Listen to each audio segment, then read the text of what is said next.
Hello, hello, hello. Hello. So I think we're getting started now. So welcome, everyone. This is RareMaven, the podcast live. I am your host, Kareemah Muhammad. I am the founder and creative producer with RareMaven Media. At RareMaven Media, we own, we create, we celebrate Black women in particular. And our goal is to make sure that content is right on point for Black women. And today we have a phenomenal Black woman who's putting on for the culture, who's here for the culture. And it is Chelsea Brown. Hello. So, hello, Chelsea. Hello, everyone. So Chelsea Brown is an award-winning philanthropist. She is a social impact and community engagement advocate. That's a lot. She got a lot in there. She has done wonders. She is a founder of Black Mill Consulting and co-founder of Black Greek Fest. I can't wait to hear about that. And what is even stands out more with Chelsea is the fact that she wants to encourage and build up Black philanthropists, millennial philanthropists in particular. And this is an area that, I feel like for culture, sometimes we shy away from and we don't know as much about it. So I really love this space that Chelsea is taking on. So thank you, Chelsea. And I'm so glad to have you. So we're going to get started. So my first question to you is, where are you from and who was the first person to inspire you in entrepreneurship? Ooh. So I am technically a military brat. But I say, and have grown up mainly in Columbia, South Carolina. It's where I grew up the most of my life, as well as I went to school in the state of South Carolina. So it's just easier to say South Carolina. And who first inspired me to look into entrepreneurship? It's actually something I did not want to do for a very long time. It looked very hard. And actually what motivated me was thinking through all the phenomenal Black women that have done this before, right? So, when I was first approached with Black Greek Fest, at first I was like, I don't see myself as an entrepreneur. Like, I don't know how to do these things. But, talking to some of my mentors, things along those lines, really understanding what entrepreneurship looks like, I was like, I can do this. And I realized that I had been doing those things without getting paid for, prior to that, right? Not even realizing that all those skill sets are beneficial to entrepreneurship. So what I had to kind of dig deep into my ancestor bag, right? And think about, people like Madam C.J. Walker, who was one of the first Black women known as philanthropists. And I guess I would say she is my inspiration when I look to what it is that you do. One, she's doing something or did something and continues to do something through her legacy of helping Black people and uplifting them through education, through making them feel good about themselves on the outside and the inside, and using that money that she earned to, again, put it back into the community, right? So, that's what kind of inspired me. I love that. So we definitely share that in common. Madam C.J. Walker is basically an idol for me as well. I just look up to that woman because and her whole quote is, I got my start by giving myself a start. That's what we're doing here. That's what you're doing. Just taking that risk on ourselves. And also, like you were saying, with the funding, like I think like as far as philanthropy and raising funds, that takes a lot of like confidence and belief. It is really like a strong belief in yourself to go get it, Yeah, for sure. Yes, that is wonderful. So I have a trivia for you. Ooh, This is a fun one. So would you rather run a fundraising annual event co-sponsored with Oprah every year? Or would you like to have your own like pitch show like Shark Tank, but for Black philanthropists to get funding? And tell me why. Oh my gosh, you put me in such a weird spot. I love Oprah. Okay. Now, question, is Oprah funding? She's co-sponsoring, so she's funding this event, right? Yeah, she will be like a co-sponsor, yep, within it. And her brand is on it, you know. Okay, and then the Shark Tank, Black entrepreneurs are coming to tell me their ideas. Yes, okay. They will get funding. Oh, yeah. Okay, yeah, easy. I would do the entrepreneur Shark Tank thing because I think about the power that could have. And even though Oprah is funding this co-sponsoring this fundraising event, she might be able to put some people on with, as a judge or funder, silent investor for the Shark Tank thing, because we don't see that often as large on a mainstream level. So yeah, and I could incorporate other founders. Oh yeah, absolutely. Yeah. Yes. A little utopia. Absolutely. I know. Look, we could do that. Yeah, we could do that. That could be, someone could put on an atmosphere.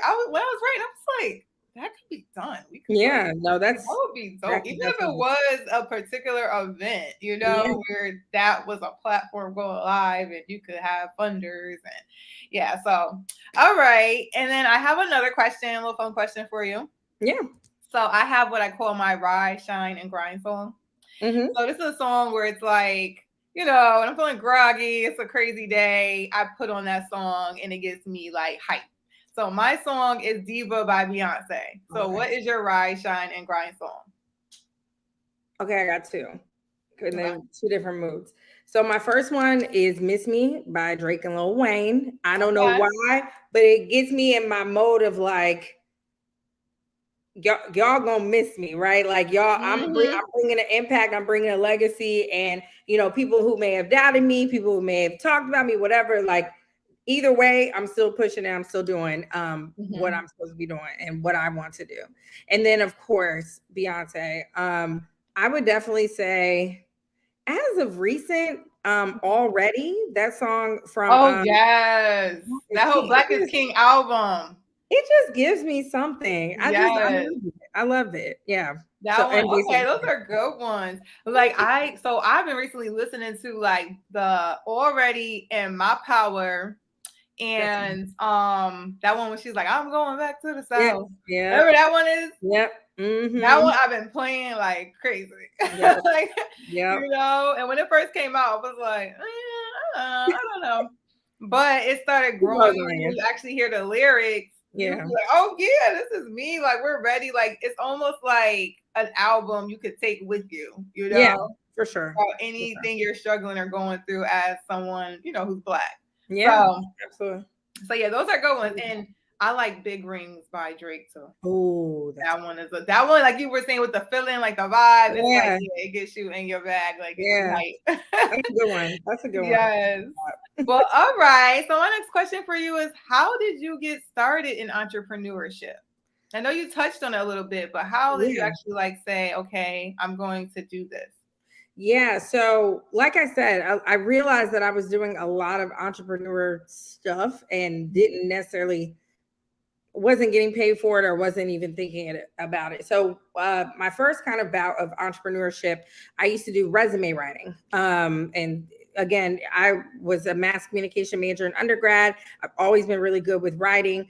And what would happen post-grad or post-undergrad is folks would reach out to me and say, hey, Chelsea, can you help me with my resume? And I'm like, sure, I'm doing it for free, not even thinking about it. I'm like, this is fun for me. It's easy, whatever. My mentor at the time saw me working on someone's resume. And she goes, are you getting paid for that? And I go, no. And she's like, you need to get paid for that. And I'm like, okay, sure. So I started a resume business. And so that was back in 2014, 2015. And I really was just like, I'm just going to pick a random price point and we'll just see what happens. And I did it for a while, but then my interest changed, right? I had moved from Jersey to Baltimore. I was working a little bit more in philanthropy. And I was like, I kind of started not liking it as much, right? And so I took some time away, I guess, from true entrepreneurship for maybe 3-4 years, but a little bit more than that. And last year, I met someone who was talking to me about this festival idea that he had. And I was like, and he's also Greek as well. And he was like, yeah, I've always had this idea. And, I just never really have done anything on that. And I was like, well, it's actually a really good idea. Like, we should do it. Right. So as we're talking, I'm thinking, okay, well, I'm never going to see this person again. You know, it was like a chance encounter. I'm like, we're never going to see each other again. And he'll probably never hit me up about it because, you know, we're just chatting. So after, literally, it had to be this time, 2019, around this time, 2019. So yeah, not 2020, 2019. No, I'm sorry. Early 2020. Sorry. Pandemic. Okay. I mean, my years are cold. Yeah. I'm just rolling with it. It's just like, I know it was cold. That's all I know. Yeah. So, you know, he called me, he was like, yeah, so I really want to do this festival thing. And I was like, oh, okay. Like, all right. So we brought in one of his fraternity brothers. And so literally we made ourselves the co-founders. That was of March of last year. Wow. Literally, like them two, they've had experiences in party promotion in DC. They've done, you know, events and stuff like that. And I've done events like on a very low scale. But you know, my interest and my kind of superpower was fundraising, right? But I've never done it for like an actual by myself for an event, right? So it kind of thrusted me into this kind of strategic sponsorship, partnership kind of thing. And it's been taken off ever since. So wow. I literally had no intentions of waking up and being like, you know, I want to be an entrepreneur, because I stayed far away from it because I was like, I like my 9 to 5. I like stability, you know, along those lines, but it's been really, really good for me. Wow, that is amazing. Go ahead. And I was going to say, now with the Black Mill, it's like a continuation of, I guess, my resume services in some ways, right? So it's like consulting. But I expanded upon that after starting the festival. That is beautiful. I love to hear that. It's just so organic that you came into what you really like know. And that's the foundation when it comes to business. It's more of what is it, the work or the problem you solve, or what can you bring to the table? You know, before it's more like, okay, what money can I get out of this? Right. You know? Right. Absolutely. So it's great that you kind of started, even though like your mentor was good and smart, like hey, it was like you came at least with something to offer that was like a need, and that's what some people don't realize. Like, what are you really offering that is fulfilling some type of need? So awesome! I love that. And with that, can you tell us what is the Black Mill Consulting? Can you break that down more and what you do with Black philanthropists? Yeah. So the Black Mill is really an all-around holistic service agency for people who are interested in building their philanthropic footprint. So whether that is starting a nonprofit, starting a scholarship, I want to be a philanthropist, but I don't know how. And so I provide services such as pitch deck creation, strategy sessions, partnership strategy sessions for people that are like, I want to do a fundraiser or an event and I don't know how to start or where to start. I even do sponsorship outreach, sponsorship design as well, because those are the things that when I was in the philanthropy, or I'm still in the philanthropy field, but in the philanthropy field, I see those as gaps, right? So a lot of people of color do not have those access points to, one, find out what it is that people actually want written on grants, right? And that's another piece I do, grant writing and helping to kind of build up and help people understand what is important to have in a grant application, to get them the funding to do the work in our communities, right? And so I've been able to kind of put two of my kind of pieces of philanthropy as a grant writer and a fundraiser, and also as like a grant maker, and put those together to kind of design this really unique experience of, I have a very strong idea of what funders look for, but I also know it's like to be a fundraiser, right? So I know what the lack of resources look like, lack of access, and I want to help bridge those gaps. So beautiful. And what was like your eureka moment? Like, what made you want to get into that? Yeah, so I've been working in philanthropy since 2015. I kind of fell into it, as most people in the field say. And I was working somewhere where there were majority Black staff, but our donors didn't look like that, right? So our donors were very white. They were very, connected in the middle age arena, like, or very old and things along those lines. And what I kept seeing is that they kept coming to us and saying, oh, I want to start this scholarship or this initiative. And, people in the development office, we were running around like chickens with our head cut off to make it happen, right? And so what kind of was my eureka moment was, people coming in and saying that they want these things and just putting the money towards it. And it made me think, well, if it's so easy, why don't I see so many people do it? Right. Like if it's so easy to start a scholarship, why don't more Black people do it? And so my eureka moment from that really transformed me into becoming a quote unquote what people think philanthropist is. And so I started my scholarship back in 2016, right after I had the eureka moment with my alma mater, and it's called the Chelsea Brown Scholarship. And so when I started that, my whole goal was, to show people philanthropy is not that scary, and it's not like as unattainable as people think. And so literally from that, it kind of got me into being on the board of my alma mater. And then which led me to be in other board experiences and board memberships, which led me to, kind of strengthening my fundraising interest in the philanthropy field. So that's how I kind of had that eureka moment. And it's been really, really a great experience and very eye-opening for me. Beautiful, beautiful. That's a great story. And I feel like, I love that you kind of like let your experience kind of make you aware again of another problem. And like, all right, how can I help? But now how can I build it out to my community? Not just for me and myself and what I'm doing, but how can I expand it out? So what is a Black philanthropist? So I think a Black philanthropist is I think Black people are very resilient. We're very exceptional. And I think that a Black philanthropist uses that as their superpower. So sometimes what we don't have in finances or, capital or things along those lines, we have in social capital, right? So I know someone who can do this, or I know someone who can kind of MacGyver this into what we need, right? So to me, a Black philanthropist is someone who takes their talents and uses that for good, whether it's serving on a board, whether it's connecting a nonprofit with a inexpensive, opportunity or something along those lines, and, serving as a volunteer and things along those lines, and using it for their, using their skills to help build that entity or initiative up. And that to me is what a Black philanthropist is. It's someone that also uses it in a sense of justice and social justice. Making sure that they're giving to, Black-led nonprofits or, nonprofits that specifically support communities of color or Black people, and making sure that they're looking at the board, and seeing what kind of diversity is on there.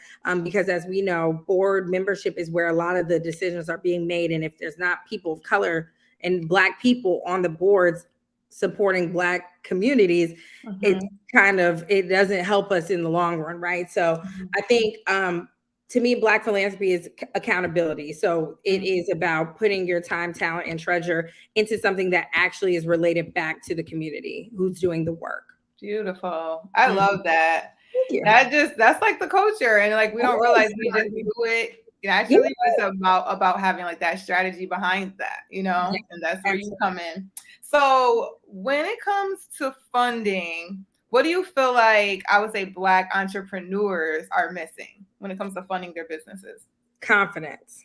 And I say that because I did the same thing. So when we first started Black Greek Fest, I was like, Greek life can be really hard for people to understand, especially if you're not Black.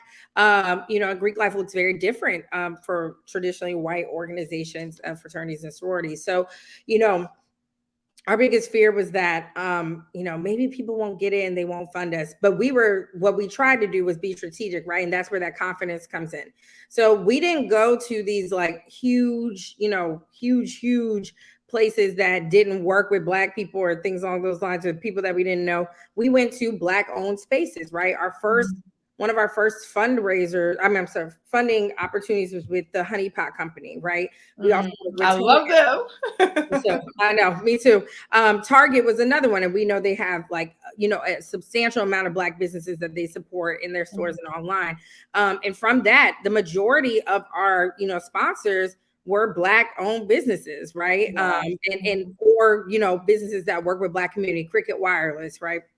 And even our legal, pieces of it is with a firm that focuses specifically on Black businesses and startups, right? So we were very strategic. We got a Black bank. We were very strategic about like how we really want to market ourselves and not only say like, oh yeah, we're Black Greek Fest and we want to say we're Black Greeks, but not use Black people, right? So, you know, we wanted to make sure that we reached out to our organizations. And I think a lot of the time we as Black entrepreneurs assume that these entities don't have money or capacity, but it looks really different, right? We had some in-kind donations, we had financial support, we had, you know, folks that were like, okay, well, I can't do this, but I can bring people out, right? And that's still needed. That's a resource, that's access, right? So, you know, I think confidence is something, and not being afraid to reach out to people and succinctly give them your idea and see if they'd be able to fund it. This is the time. You know, with the racial reckoning that happened last year, the murders that have happened at the hands of police officers, and you know, at the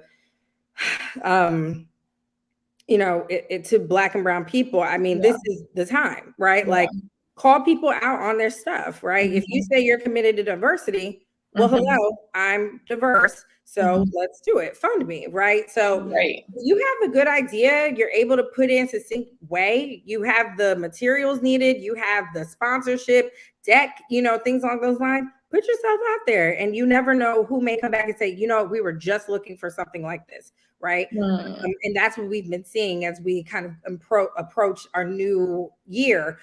We've been meeting with potential sponsors, and they're like, you know, no, this is great. We've been looking for something like this, right? So that is, you know, that's the key, just putting yourself out there. Okay. And with that, what is the process of like putting yourself out there and getting grants and or sponsorships? Like what is that like? Yeah, that's a really good question. I would say the first thing is set up your online presence, right? So whether that's like your website, even if you got a landing page, you know, you're like, I don't have a web designer yet, but I got a landing page, something, your URL, making sure that people have a place where they can go is really important. Setting up your, you know, your legalese, you know, your LLCs, things along those lines. That's really important too, whether it's a 501c3 or LLC, that's really important. And then having something tangible that people can look at and quickly understand what it is that you're selling or what it is that you're trying to get them to fund. We have a pitch deck that is no longer than like 10 or 11 slides. That's also where people mess up. And so, you know, we want to give quick information, like here goes the stats, here goes our target audience, blah, blah, here's how you benefit. Do you want to fund this or not? Right. So that's what people on the other side are looking for. They don't have time to sit and look through 30, you know, slides and decks and things along those lines. And I would say do your research, right? So we were able, one of the reasons that we were able to get some of the sponsors that we had is of course, you know, there's the hierarchy of like, okay, go to the global director of X, Y, and Z, but there's also district managers. There's, you know, store directors, some entities, especially like retail stores, you can have like the top person, but there are people that have individual funds for each individual store, right? So you might be losing out on money thinking, okay, well, I need to go to, for example, Home Goods. The national. Home Goods in Laurel also has that, right? Or Home Goods in Columbia, South Carolina also has funding available, but you just got to ask. Using LinkedIn is important too. I type in, you know, diversity organization, right? Like diversity, inclusion organization, partnerships, sponsorships organization, right? And I would just cold email, like really quick. Again, you know, does not have to be long, really quick, like, hi, I am this. Here goes my organization. Here goes a quick stat that's important to you. Would you like to talk and learn more? And that's it. And that's how we've been able to get a few conversations that even was a stretch in my eyes. Like I was like, oh, they are not going to respond. But that's the key. I think one thing that is important when you're reaching out to sponsors is being quick, like succinct. I think sometimes we get nervous, so we fluff, and funders can read right through that and they don't want to hear it, right? They're like, I just need to know, how does this benefit me and X, Y, and Z? But by the time you talk to them and you sent the deck, they already have a decision in their head, like, okay, yeah, we want to fund this. All you have to do is, you know, kind of seal it, you know? Okay, beautiful. Thank you. And also, what about as far as like startup capital for businesses? Because I know like you spoke a lot with like events or like certain things like that. What about if you say you need startup capital? Oh, so what if you need like startup capital for your business? What is like some of the best ways to look for that for getting grants? Yeah. So one thing that I think we overlook, and it's something that we're working on too, so no judgment. One thing that we overlook is registering as a minority business enterprise. And so you can do that through, I think it's the U.S. Chamber of Commerce or, just Small Business Administration, something along those lines. And so once you register for that, what happens is government entities or agencies, organizations, companies will say, I need diverse suppliers. I need X, Y, and Z. And so what happens is most of the time they usually go to that official list of people who are certified to be minority business enterprises. What ends up happening from there, one, you get business from, different aspects that you normally would not. And then two, you also are eligible for grants that a lot of people may not know about, right? Because you are a registered MBE. So that's one thing I would say. And then also, one thing is unfortunately, sometimes you may have to put yourself out there, right? So you may have to put some money out there, but I think if you're strategic about how you do that and what you do to get it back, I think that's the important piece. I'm not saying take out your savings, it's not like that. Take out your savings and do something like that, but you got to be strategic, right? And then also, there's venture capital, companies, things along those lines, people who will invest into your business in exchange for, part ownership, if that's something that you're interested in. And they give you resources, access, et cetera, to continue raising money. And they also can fund you. So those would be my top three. Okay, beautiful. Thank you for that.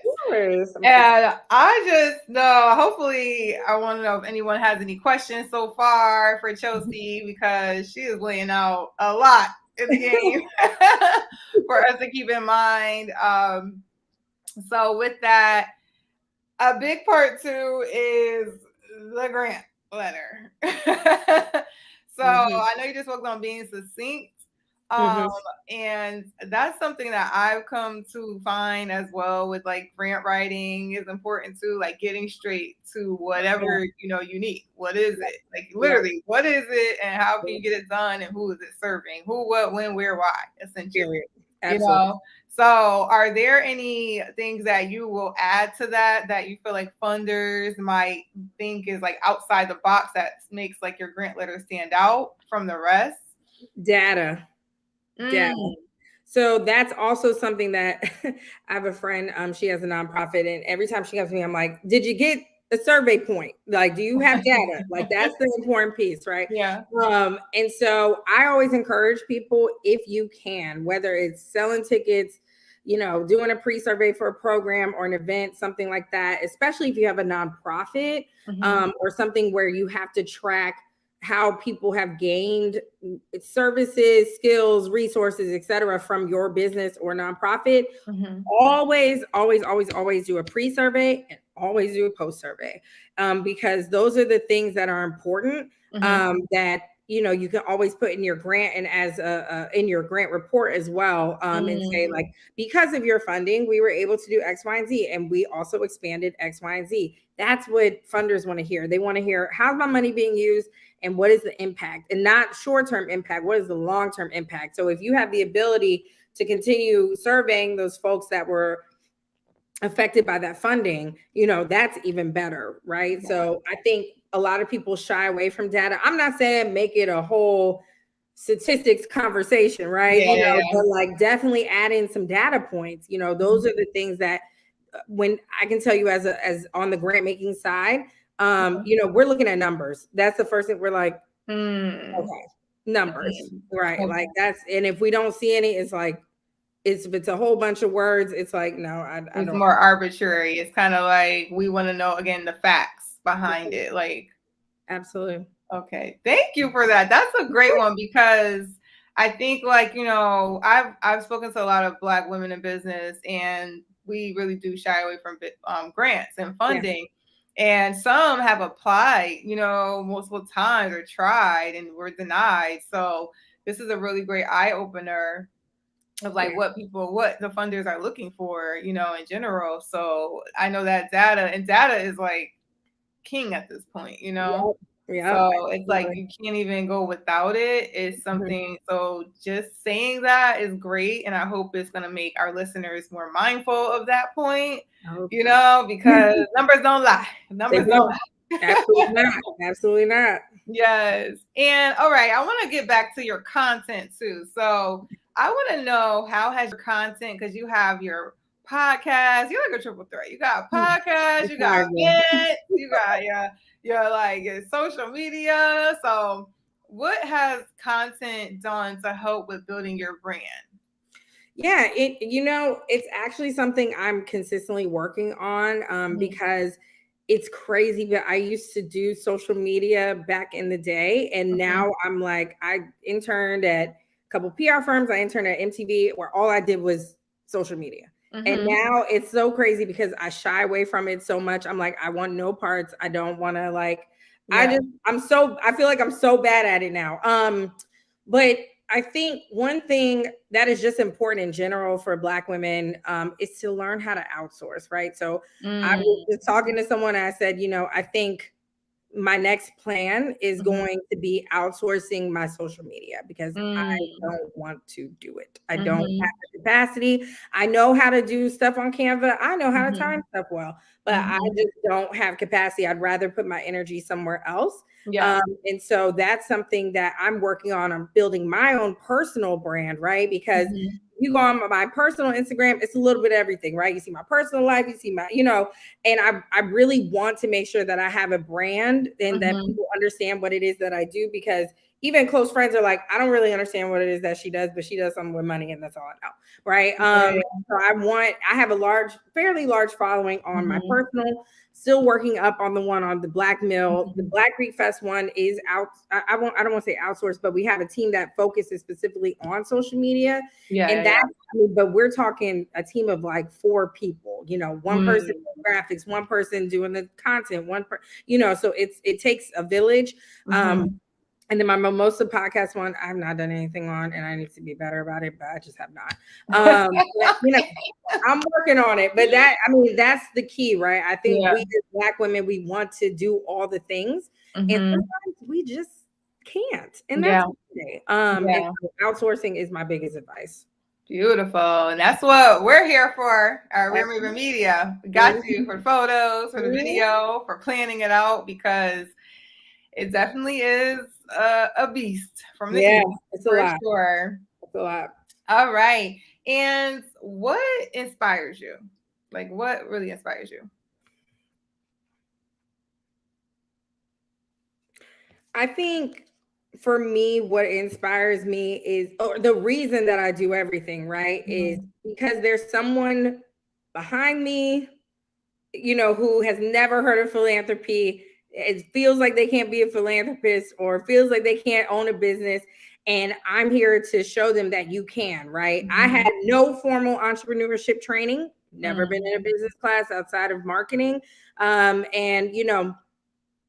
showing, my whole goal is, how do I leave a legacy and a footprint for other people so they don't have to go through maybe some of the challenges or barriers that I went through? And I just think that's the nature of Black people, and specifically Black women, right? We can bear the burden, but we don't want the person behind us to bear the burden, right? So we're doing all the things and making sure that, we're providing that advice and wisdom so that they don't have to do that, right? And so that is what inspires me, right? When I started my scholarship, there were people reaching out to me like, oh, I want to start a scholarship. Now that I've seen you do it, how'd you do it, right? And so that's like the stuff that is really inspiring to me. Like, I want to see more Black people in this space. I want more Black people to see themselves as philanthropists and be in philanthropy. The career is great. There's always some funding needed, right? So it's job security, So that's really what inspires me. Just getting more Black people into these spaces, because seeing, a room of white people when you're trying to make decisions for Black communities just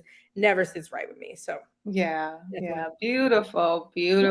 Well, Chelsea, that ended on a great note. I just want to say thank you, for just laying it all out there, And also just like sharing like your journey throughout this process. And I just love that you are committed to seeing us thrive as a culture, and especially with Black women. So I just give you your kudos because Thank this is you. something that we're not tapping into as much. And I want us to know, like you mentioned to me, even offline, that we are more than capable of funding our businesses, building it up. And like you were saying earlier, we have that social capital. So we have both sides of the spectrum going We on, do. you know, and we're hella creative. So Yeah, you know, period. that's what it is. Period. Yes, so we bring it. But I would love for you to let our listeners know how they can best reach you, learn more about Black Mill Consulting, Black Greek Fest, what's going on with that next year, and Absolutely. everything that you do. Because I know they're going to want to connect with you. Thank you. So I'll start with Black Greek Fest. So Black Greek Fest will be in July of next year. It's based in DC, so plan your tickets if you're coming up or plan your drive. And so it'll be at the end of July. We will have tickets coming out fairly soon.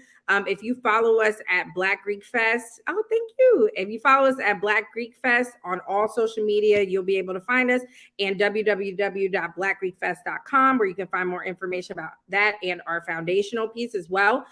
In regards to Black Mill, you can email me at chelsea@theblackmill.co. So chelsea@theblackmill.co.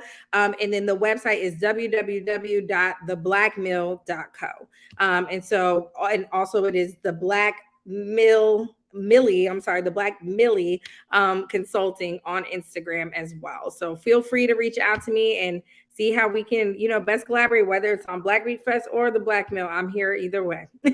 Awesome. Well, thank you, Chelsea. And you're welcome to all our listeners. I just thank you all for joining us this evening for this second episode of RareMaven, the podcast live. And I just want to let you all know, for New Year's Eve coming up soon, we're going to have Exhale Black Women's Wellness Conference. And if you are all available, it is virtual and in person in my home state of Connecticut. But we're going to be having yoga. We're going to be having mindfulness, meditation, women's healing circle, all of that to make sure that we are bringing in the new year right and we're getting into our creative flow. So if you all like to hear about that, please check us out at RareMaven Media for details. And again, Chelsea, I just want to say thank you so much for your time. I really value it and all the work that you're doing, and seeing how you even flourish even more. Thank you so much for having me, and thank you to everyone listening, and I hope to hear from you all. Yes, thank you all. All right, bye-bye. Have a good night. Bye. Thank you too.